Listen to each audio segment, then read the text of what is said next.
Hello students, good morning. Today we will start our chapter 7, name directing. I have already completed staffing chapter and the case study of staffing chapter discussed after directing chapter. But directing chapter में only वो topics ही हम cover करेंगे जो मई तक के syllabus में given है. It means जब सिलेबस बाइफरकेट हुआ था तो मई तक के जितने भी टॉपिक्स हैं वो टॉपिक हम पहले वीडियो के थ्रू कर लेते हैं. आफ्टर ऑल हम केस स्टडी लाइव क्लास के थ्रू डिस्कस करेंगे. ओके, तो फर्स्ट ऑफ ऑल आता है चैप्टर 7 में what do you mean by the directing. You know directing is the function of management. There are the 5 function of management: planning, organizing, staffing, directing and controlling. So directing is the 4th function of management. Directing is the 4th function of management. तो first of all आता है what do you mean by the directing. Directing है क्या? देखो, अगर हम simple way की बात बताते हैं तो जनरली स्टूडेंट्स बोल देते हैं madam directing means that function of the management in which we give the order instruction to their subordinates so that they perform the work with their best ability for achieving the goal of business is called directing. But ये definition आपकी एक proper definition नहीं है, sufficient definition नहीं है, क्योंकि directing के 4 element होते हैं. डायरेक्टिंग जो है उसके 4 एलिमेंट है. ठीक है, सुपरविजन, मोटिवेशन, लीडरशिप और communication. There are the 4 element of directing. और जैसे ही आप डायरेक्टिंग की डेफिनेशन बोलते हो तो उस डेफिनेशन में इसके चारों एलिमेंट कवर होने चाहिए. देन वो डेफिनेशन आपकी एक प्रॉपर डेफिनेशन मानी जाती है.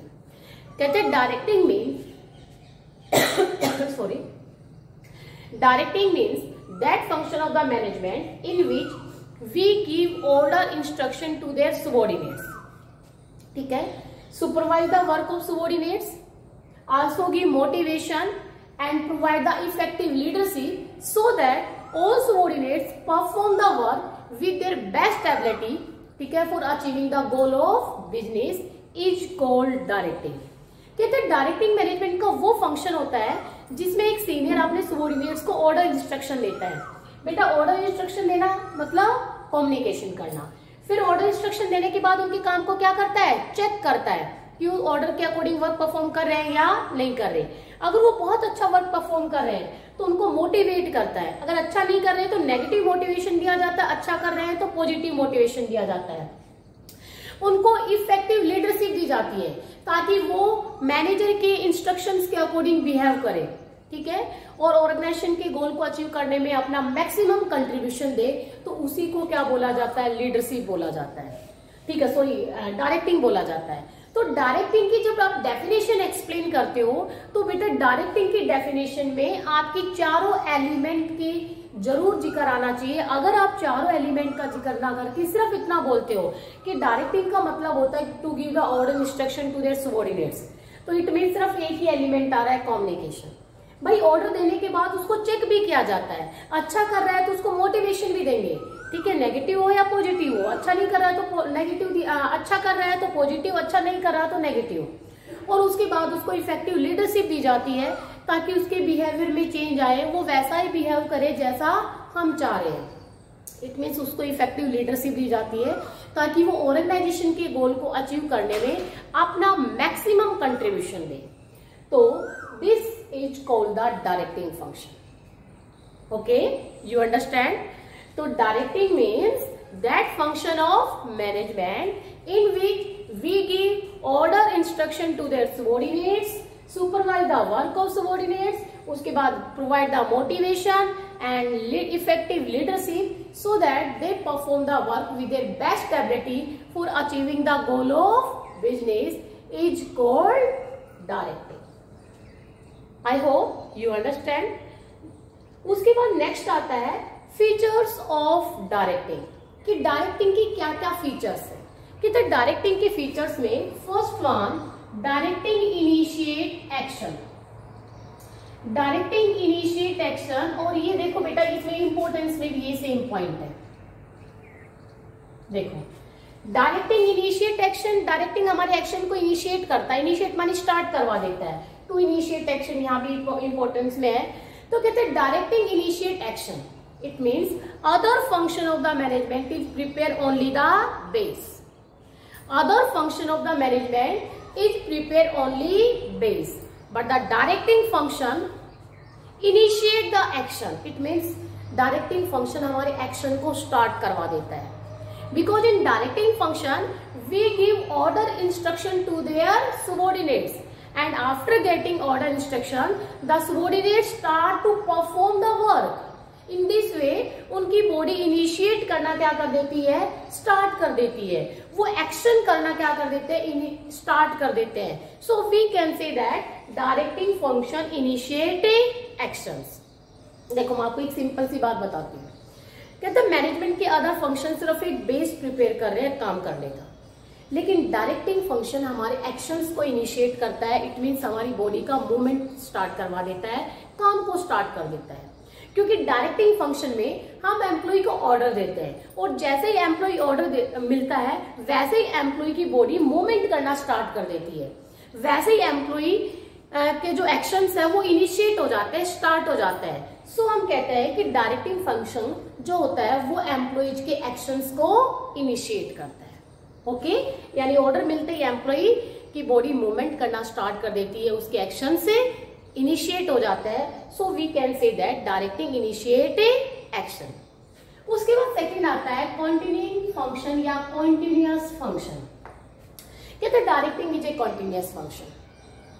Directing does not end only after providing the order instruction to their subordinates, but after providing order instruction, we ensure that all employees perform the work according to the order, ठीक है, or not. If they are not perform the work according to the order, then we provide the instructions how to perform the work in a proper way. We also give the leadership, ठीक है, motivation, so all employees perform the work with their best ability. So directing is a continuous function. कहते हैं directing एक continuous function है, ठीक है, क्योंकि directing जैसे ही हम ऑर्डर इंस्ट्रक्शन एम्प्लॉय को देते हैं वैसे ही डायरेक्टिंग एंड नहीं हो जाता है, बल्कि ऑर्डर इंस्ट्रक्शन देने के बाद हम उनको सुपरवाइज भी करते हैं।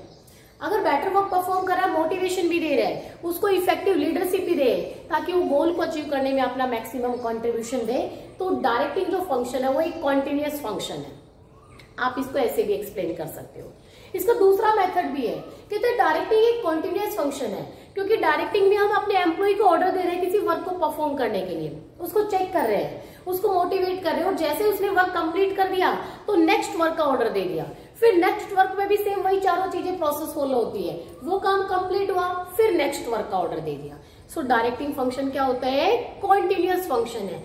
क्या कभी ऐसा होता है कि हम जिस ऑर्गेनाइजेशन में काम कर रहे हो, भाई एक बार काम का ऑर्डर दे दिया, चेक कर लिया, काम कंप्लीट हो गया, उसके बाद दोबारा हमें ऑर्डर ही नहीं मिला हो, हमें वर्क ही नहीं मिला हो, ऐसा कभी हो ही नहीं सकता।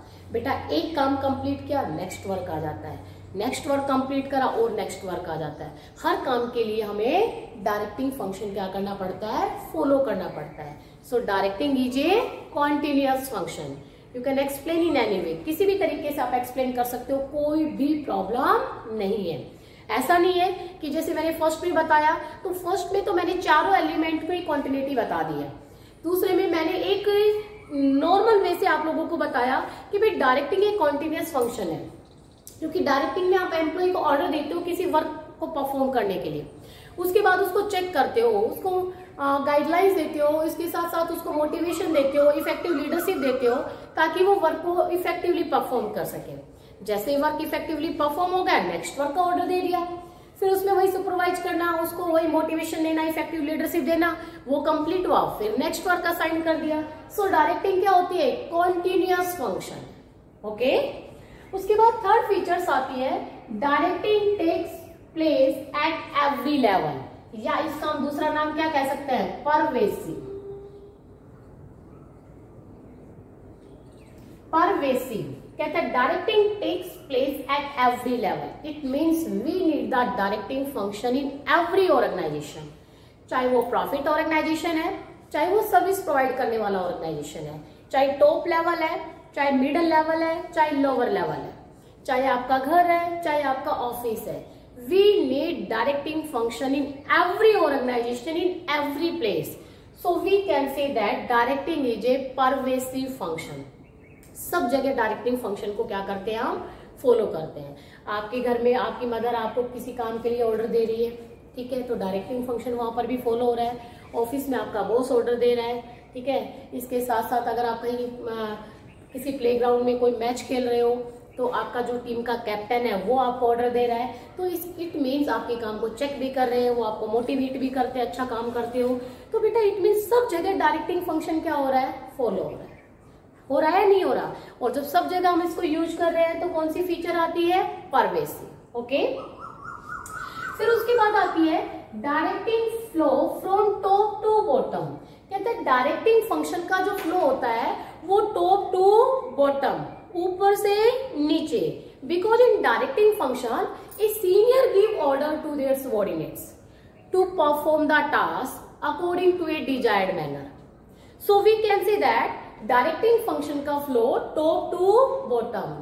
कहते हैं डायरेक्टिंग में कभी भी एक सबऑर्डिनेट अपने सीनियर को ऑर्डर नहीं देता। कभी ऐसा आपने अपनी लाइफ में देखा है कि कभी कोई सबऑर्डिनेट अपने सीनियर को ऑर्डर दे रहा हो? नहीं ना, ऐसा हो ही नहीं सकता।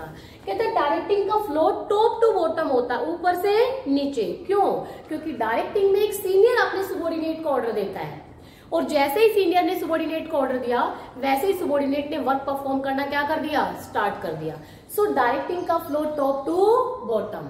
आपकी मदर आपको ऑर्डर दे रही है, आपकी टीचर आपको ऑर्डर दे रहा है, ठीक है, मुझे मेरा सीनियर ऑर्डर दे रहा है, तो हमेशा एक सीनियर पर्सन जो होता है वो सबऑर्डिनेट्स को ऑर्डर देता है। इसलिए डायरेक्टिंग का फ्लो हमेशा क्या रहता है, टॉप टू बॉटम। कभी आपने देखा है कि आपने अपनी मदर को काम करने के लिए ऑर्डर दिया है, ठीक है, ऐसा हो सकता है, होता है? नहीं, ऐसा कभी नहीं करना चाहिए कि आप अपनी मदर को कोई काम के लिए ऑर्डर दो, आप अपने फादर को काम करने के लिए ऑर्डर दो, वो आपको ऑर्डर दे सकते हैं, ठीक है।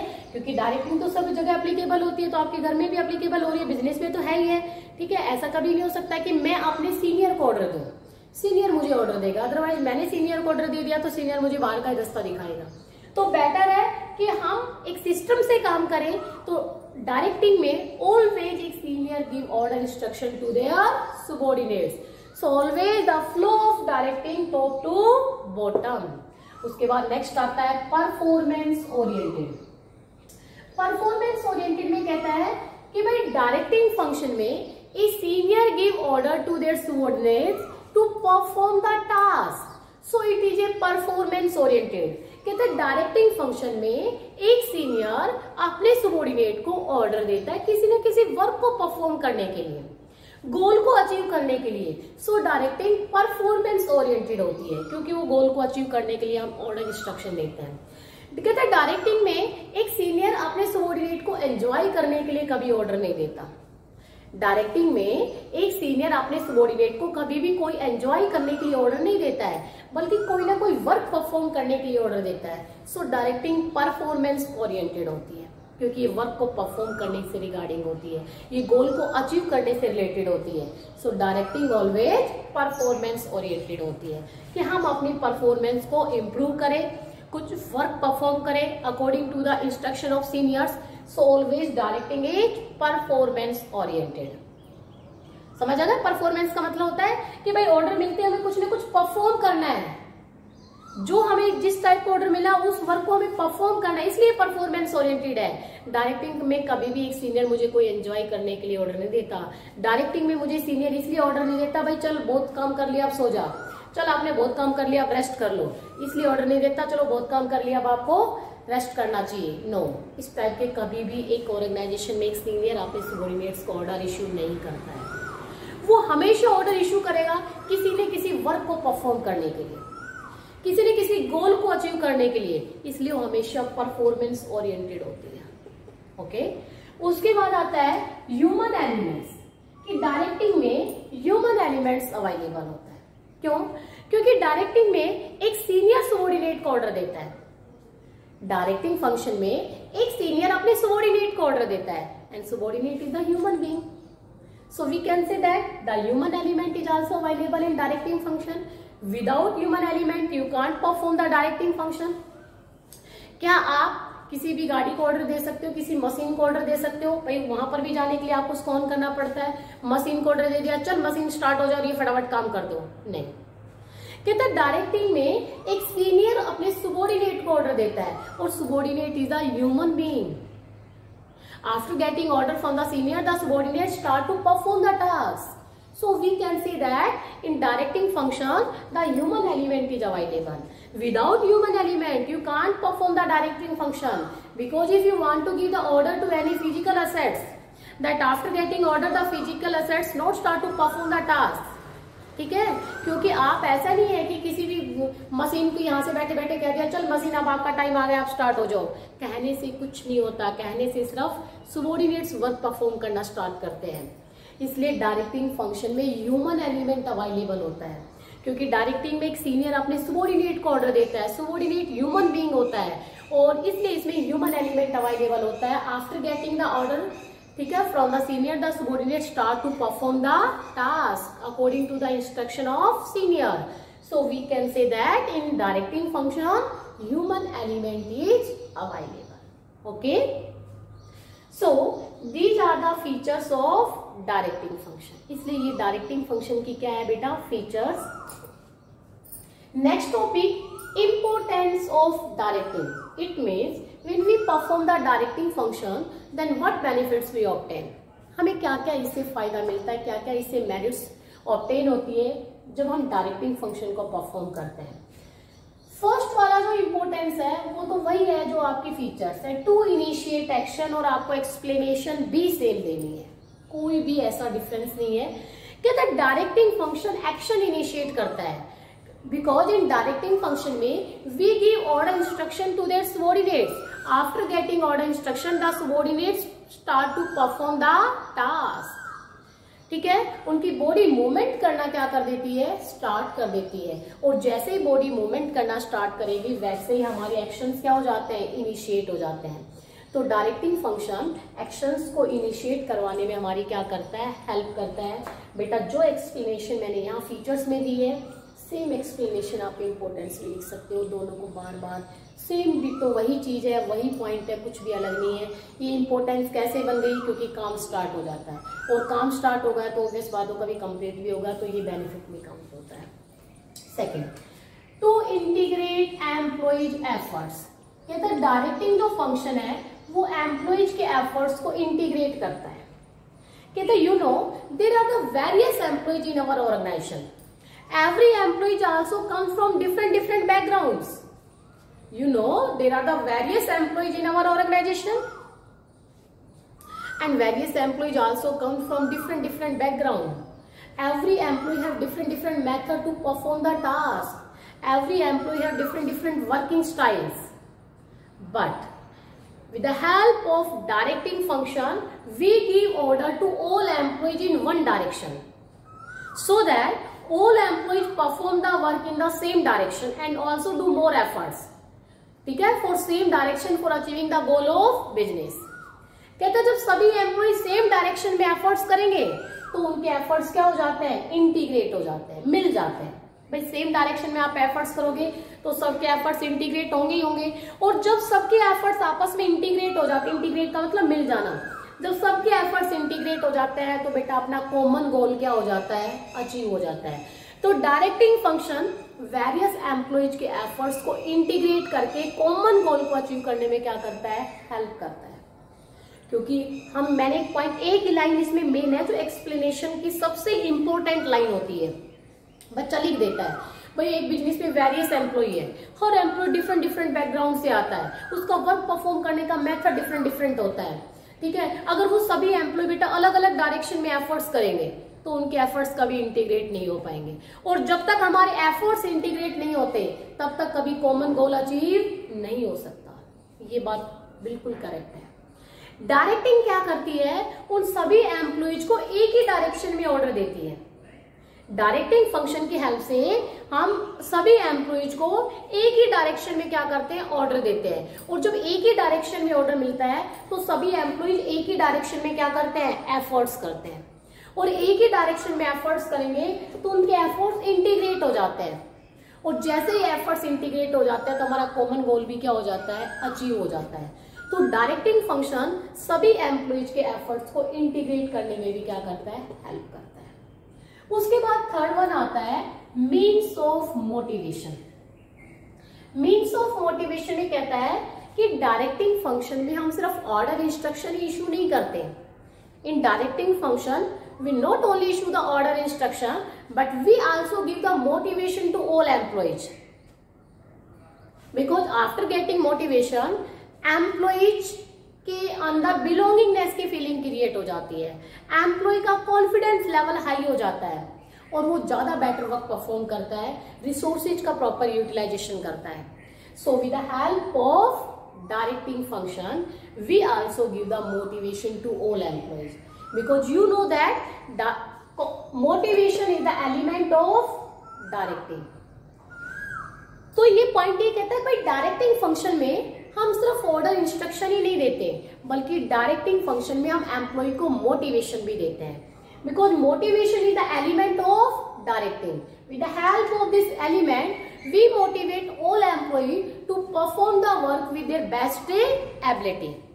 इससे एम्प्लॉय में बिलोंगिंगनेस की फीलिंग क्रिएट होती है, उसका कॉन्फिडेंस लेवल भी हाई होता है। तो डायरेक्टिंग में सिर्फ ऑर्डर इंस्ट्रक्शन ही नहीं दिए जाते बल्कि मोटिवेशन भी दिया जाता है ताकि एम्प्लॉय अपनी बेस्ट एबिलिटी से वर्क परफॉर्म करे। ऑर्गेनाइजेशन के रिगार्डिंग में बिलोंगिंगनेस की उसकी फीलिंग क्रिएट हो, अपनेपन की फीलिंग क्रिएट हो। तो इसलिए हम एम्प्लॉय को ऑर्डर के साथ साथ मोटिवेशन भी प्रोवाइड करते हैं। उसके बाद आता है वेरी वेरी इंपॉर्टेंट पॉइंट है, बच्चे बड़े कंफ्यूज होते हैं इस पॉइंट में, bring stability and balance in the organization। bring stability and balance, stability लाना and balance create करना ऑर्गेनाइजेशन में। वेरी इंपॉर्टेंट पॉइंट है, स्टूडेंट्स रियल में बहुत कंफ्यूज हो जाते हैं इस पॉइंट में। bring stability कहता है in our organization there are the various employees and every employee have different attitude for solving the problem of business, but with the help of directing function we create a balance, but with the help of directing function we create a balance between various employees attitude so that the stability is also created in our organization। But the question is arise how the directing function create balance between various employees attitude। But question arise ये होता है कि भाई जो directing है वो various employees के attitude में कैसे बैलेंस क्रिएट करता है, ये क्वेश्चन है। देखो एक बिजनेस में बहुत सारे एम्प्लॉय है, हर एम्प्लॉय का किसी प्रॉब्लम को सोल्व करने के रिगार्डिंग में जो एटीट्यूड है वो डिफरेंट होता है। सब लोग किसी बात को एक ही पॉइंट ऑफ व्यू से तो सोचते नहीं है, सबका सोचने का जो तरीका होता है वो अलग अलग है, इसलिए सबका एटीट्यूड अलग अलग होता है। बट कहता है डायरेक्टिंग फंक्शन उन सबके एटीट्यूड में बैलेंस क्रिएट करती है, ठीक है, ताकि उनमें क्या क्रिएट हो जाए, बिजनेस में स्टेबिलिटी आ जाए। कैसे, जैसे मैं आपको एक एग्जांपल से क्लियर करती हूँ। आपकी बुक में भी एक एग्जांपल दे रखा है, मैं और भी एग्जांपल देती हूँ। कहता है एक बार सेल्स मैनेजर ने कहा कि भाई मुझे सेल्स इंक्रीज करनी है, इसके लिए आप क्वालिटी इंप्रूव कर दो। सेल्स मैनेजर ने ऑर्डर दिया सेल्समैन को कि if you want to increase the sale in our organization then you improve the quality of goods. But salesman say that sir if you want to increase the sale of our business then we reduce the price of goods then our sale is also increase. अब sales manager का attitude था अगर हमें sales increase करनी है तो भाई quality को इंप्रूव करना होगा, लेकिन सेल्स मैन का एटीट्यूड है या व्यू है कि अगर हमें सेल्स को इंक्रीज करनी है तो हमें प्राइस को रिड्यूस करना है। दोनों का एटीट्यूड एक ही बात के रिगार्डिंग में अलग अलग है। अब वो दोनों आपस में क्या करते हैं, इंस्ट्रक्शन और गाइडिंग करते हैं, आपस में कम्युनिकेशन करते हैं एक दूसरे से, और कम्युनिकेशन करके किसी एक व्यू पर क्या हो जाते हैं, एग्री हो जाते हैं। क्योंकि सेल्स मैनेजर कहता है भाई अगर प्राइस को रिड्यूस करके हम सेल्स को इंक्रीज करना चाहेंगे तो वन टाइम पॉसिबल है, लॉन्ग टाइम तक वो सेल्स मेंटेन नहीं कर पाएंगे। तो बेटर होगा कि आप लोग क्या करो, क्वालिटी को इंप्रूव करो। क्योंकि क्वालिटी को फिर सेल्समैन कहेगा सर क्वालिटी को इम्प्रूव करेंगे तो हमारी प्राइस हाई हो जाएगी, तो वो कहेगा कि लेकिन प्राइस हाई होगी लेकिन लॉन्गेविटी में हम मार्केट में स्टेबल रह सकते हैं क्योंकि कस्टमर को सेटिस्फेक्शन मिलेगा। दोनों आपस में क्या करते हैं, कम्युनिकेशन करते हैं। कम्युनिकेशन करेंगे, मेरिट डीमेरिट डिस्कस करेंगे, आपस में गाइडिंग करते हैं, एक दूसरे से शेयर करेंगे बातें, तो वो दोनों के दोनों किसी एक व्यू पर क्या हो जाते हैं, एग्री हो जाते हैं। और जैसे ही एग्री हो गए तो उन दोनों के व्यू में क्या क्रिएट हो गया, बैलेंस क्रिएट हो गया। ठीक है, और बैलेंस क्रिएट होते ही बिजनेस में क्या आ जाती है, स्टेबिलिटी। किसी एक बात पर उस चीज को हम एप्लीकेबल कर देते हैं। लेकिन अगर डायरेक्टिंग फंक्शन नहीं होता, डायरेक्टिंग का कम्युनिकेशन एलिमेंट नहीं होता, तो वो दोनों आपस में बातचीत ही नहीं करते। बातचीत नहीं करते तो बेटा प्रॉब्लम्स जो व्यू है वो बढ़ते हैं। ठीक है, प्रॉब्लम्स बिजनेस में बढ़ती है, कभी उनका सॉल्यूशन नहीं हो पाता है। एक और एग्जांपल, मेरी क्लास में मान लो वीक स्टूडेंट्स हैं और मुझे उनका इम्प्रूवमेंट चाहिए। एक बार हमारी मीटिंग होती है और प्रिंसिपल सर कहते हैं कि बताओ भाई, यहाँ टीचर बताएगा कि इन 10 स्टूडेंट्स जो वीक है इनका लिए क्या एक्शन किया जाए। किसी ने कहा कि सर इन 10 स्टूडेंट्स को, एक टीचर ने बोला कि सर इन 10 स्टूडेंट्स को क्या दिया जाए, कुछ एक्स्ट्रा यानी कम काम दिया जाए क्योंकि इनकी इतनी कैपेसिटी नहीं है कि बहुत सारा होमवर्क नहीं कर पाते हैं। ये एक का व्यू था, इनको कम होमवर्क दिया जाए। दूसरे ने कहा सर इन 10 स्टूडेंट्स की अलग से क्लास लगाई जाए, यानी इनकी सेक्शन ही अलग बना दिया जाए ताकि टीचर इनके कैलिबर के अकॉर्डिंग एफर्ट्स कर सकें। तीसरे ने कहा सर अलग सेक्शन बनाएंगे तो रूम अलग रखना पड़ेगा और शायद हो सकता है रूम की प्रॉब्लम हो, हम क्यों ना इनकी एक्स्ट्रा क्लास लगाई जाए। एक्स्ट्रा क्लास में हम इनको इनके मुताबिक जितना एफर्ट्स होता है या जिस हिसाब से ये पढ़ना चाहते हैं उस हिसाब से हम एफर्ट्स करेंगे। अब प्रॉब्लम तो एक ही है उन 10 बच्चों को पढ़ाना, लेकिन सबका व्यू अलग अलग है।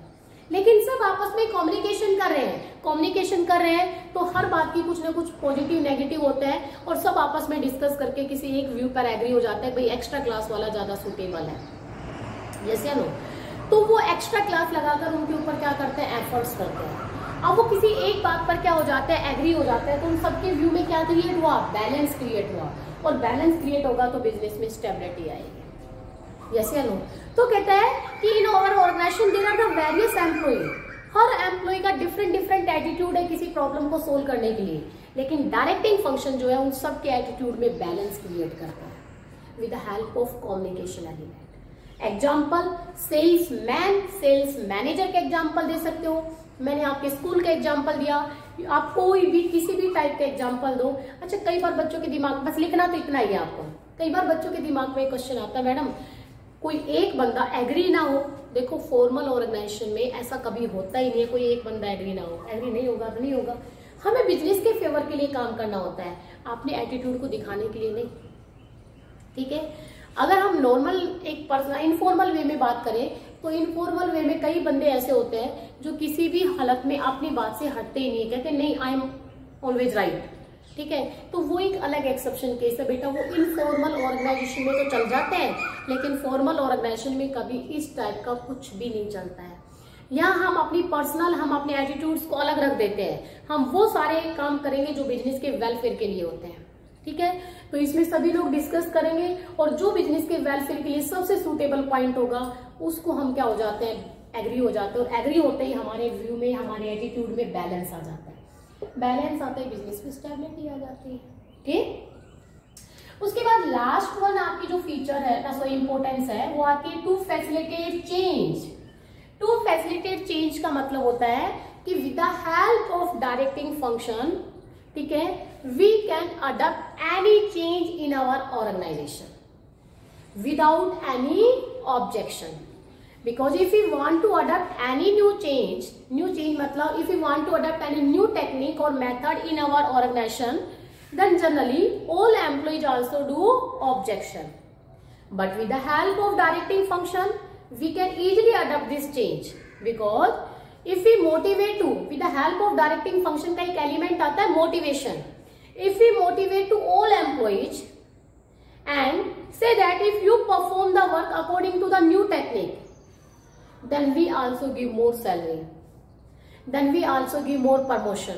ठीक है, हम आपको प्रमोशन देंगे, हम आपको बेटर सैलरी देंगे, ऐसा हम उनको मोटिवेट करें।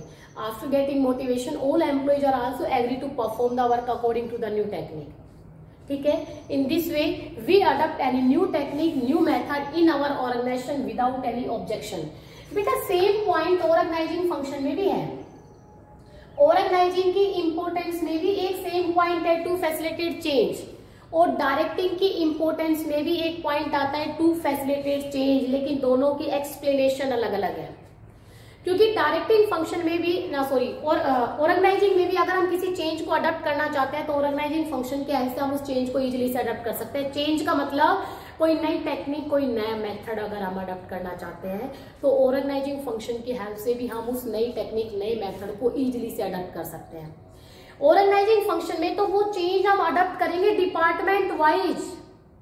जब डिपार्टमेंट वाइज अडॉप्ट करते हैं तो ऑब्जेक्शंस नहीं होता है और हम पूरे ऑर्गेनाइजेशन में उस चेंज को धीरे धीरे अडॉप्ट कर लेते हैं without any objection, without any problem. तो डिपार्टमेंट वाइज। और बेटा डायरेक्टिंग फंक्शन में भी हम किसी भी चेंज को इजीली से अडॉप्ट कर सकते हैं, लेकिन यहाँ क्या लिखेंगे, मोटिवेशन, क्योंकि ऑर्गेनाइजिंग में तो डिपार्टमेंट बनते हैं तो डिपार्टमेंट्स के थ्रू हम एक्सप्लेन करेंगे। और भाई यहाँ डायरेक्टिंग का जो एलिमेंट है वो मोटिवेशन है, तो यहाँ एम्प्लॉय को मोटिवेट करके हम उस चेंज को अडॉप्ट करेंगे। ठीक है, हम मोटिवेट करेंगे ऑल ओवर एम्प्लॉइज को कि भाई अगर आप नई टेक्निक, नई मेथड के अकॉर्डिंग वर्क परफॉर्म करोगे तो हम आपको प्रमोशन देंगे, आपकी मार्केट वैल्यू इंक्रीज होगी, ठीक है, आपकी सैलरी इंक्रीज होगी। In this way all employees are motivated and they start to perform the work according to the new technique. So with the help of directing function we can adopt any new change in our business without any objections. Okay, so these are the importance of directing. ये आपकी features है, ठीक है, ये directing है। Directing की importance बेटा काफी बार आती है, तो डायरेक्टिंग की इंपॉर्टेंस को बहुत अच्छे से लर्न करना है। किसी भी टाइप का कोई डाउट हो तो जरूर मेरे से शेयर करना, क्योंकि वेरी वेरी इंपॉर्टेंट क्वेश्चन है डायरेक्टिंग की इंपॉर्टेंस। कई बार सिंपल में भी आ जाता है क्वेश्चन, केस के अलावा सिंपल में भी बहुत बार आता है। ठीक है, तो हमने 7 चैप्टर स्टार्ट किया है। पहले मैं कल की वीडियो भी 7 चैप्टर पे ही बनाती हूँ, उसके बाद देखते हैं हम लाइव क्लास में, क्योंकि अभी मैंने स्टाफिंग चैप्टर की केस आप लोगों से, लेकिन आप लोगों को टाइम मिलता है तो प्लीज पूनम गांधी बुक के पीछे जितने भी एमसीक्यूज है, ठीक है, फिल इन द ब्लैंक्स है, ट्रू फॉल्स है, उसकी केस स्टडी है, वो पूनम गांधी का मैटर आप अच्छे से सोल्व करके रखें। जहां जहां आप लोगों को डाउट्स आते हैं उन डाउट्स को टिक लगा के रखें, चाहे वो किसी में भी हो। जब हम लाइव क्लास लेंगे तो हम स्टेप बाय स्टेप सारे टॉपिक्स डिस्कस करेंगे, बट जब तक मेरी 7th चैप्टर की, यानी शायद कल की तो है, उसके बाद मैं देखती हूँ, ठीक है, तब तक आप लोग अपने अच्छे से 6th चैप्टर यानी स्टाफिंग चैप्टर को हर बच्चा बहुत अच्छे से प्रिपेयर करेगा। ऐसा नहीं है कि भाई मैंने डायरेक्टिंग स्टार्ट कर दिया तो आप लोग भी डायरेक्टिंग की वीडियो देखोगे, डायरेक्टिंग को इसको रीड करोगे, ठीक है, ये तो आधे घंटे का काम है, 1 घंटे का काम है। उसके बाद तो आपके पास 24 आवर्स है, तो आप स्टाफिंग चैप्टर का बड़े अच्छे से पीछे के क्वेश्चंस पूनम गांधी के करोगे। बाकी असाइनमेंट के थ्रू मैं आप लोगों को step by step live class में जब हमारी स्टार्ट होगी तो हम सेंड करेंगे। ठीक है, so I hope all students understand this topics. Thank you students, have a nice day.